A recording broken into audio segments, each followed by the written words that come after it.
Ono abadde akiikiridde omukulembeze w'eggwanga mu kugulawo olukungaana lwa NAM ng'ono asoose kwebaza abakungu okuva mu mawanga ag'enjawulo olw'okujja mu bungi okusobola okulwetabamu. Ono atenderezza ssentebe w'olukiiko luno okuva mu ggwanga erya Azerbaijan olw'okukolera ddala obulungi eddimu eryamukwasibwa omwaka ogwaggwa. Our presence here, ladies and gentlemen, is an affirmation of the trust and confidence in the leadership of our country to steer the movement in line with the founding principles and promotion of the interests of its membership in a globalized world.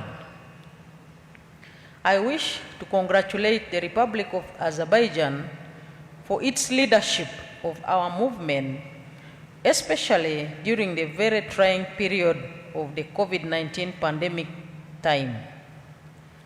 Omumyuuka w'omukulembeze w'eggwanga Jessca Alupo ayongedde n'akkaatiriza nti ebigendererwa ebyatuukibwako mu kutandikawo omugendo guno bikyagendera ddala mu maaso nga bwe byali okuva mu ntandikwa, ate okuba nga luli wano mukisa munene ddala ogw'okutwala enteekateeka ey'okwongera okukulaakulanya omugendo ogwa NAM mu maaso. The movement principles of sovereignty and sovereign equality of states, territorial integrity, non-intervention and non-interference in the internal affairs of other states are as relevant and important today as they were at its founding.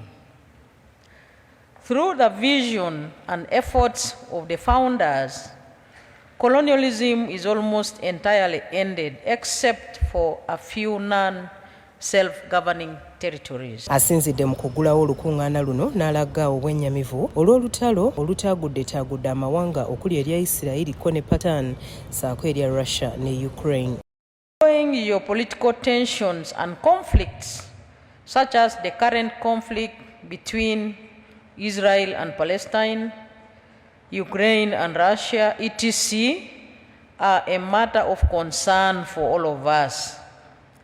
They not only pose challenges to the core principles of our movement, but they have also caused loss of human lives, destruction of property, and contributed to the already precarious humanitarian situation around some parts of the world through internal displacements and creation of refugees. Ate ku nsonga y'enkulaakulana ategeezezza ng'amawanga gano bwe galina okukolaganira awamu okwongera okubaako bye gatuukiriza. We believe that deepening cooperation is the best mutually benefiting way to create global wealth and affluence that can trickle down to all parts of the world and in turn enhance the capacities of all economies to increase global demand, create jobs for our people, and also create markets among NAM economies, but also all the nations of the world.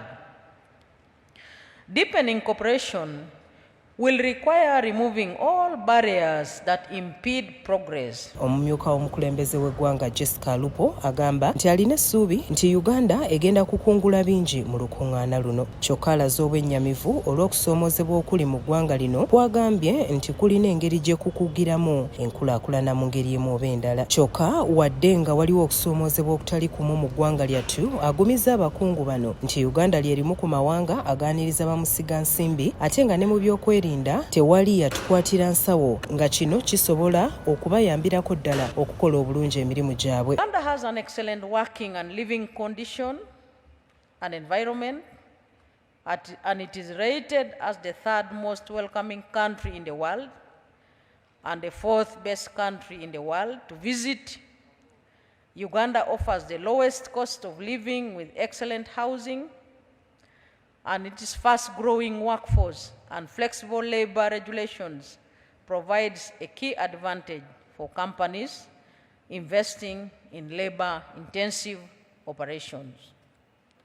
Uganda is also the most open economy to foreign direct investment, and there is no restriction on ownership of investments. Ate ye Minisita Okello Oryem agamba nti ku mawanga 58 agaliwo buli limu liweebwa omukisa okubaako kye lyogera era nga bakutuuka ku nzikiriziganya ate n'ensonga ekwata ku ggwanga erya Palestine ne Isirayiri ziri ku mwanjo ddala era nga zitunuuliddwa ne Lise Joji. Africa has been shortchanged.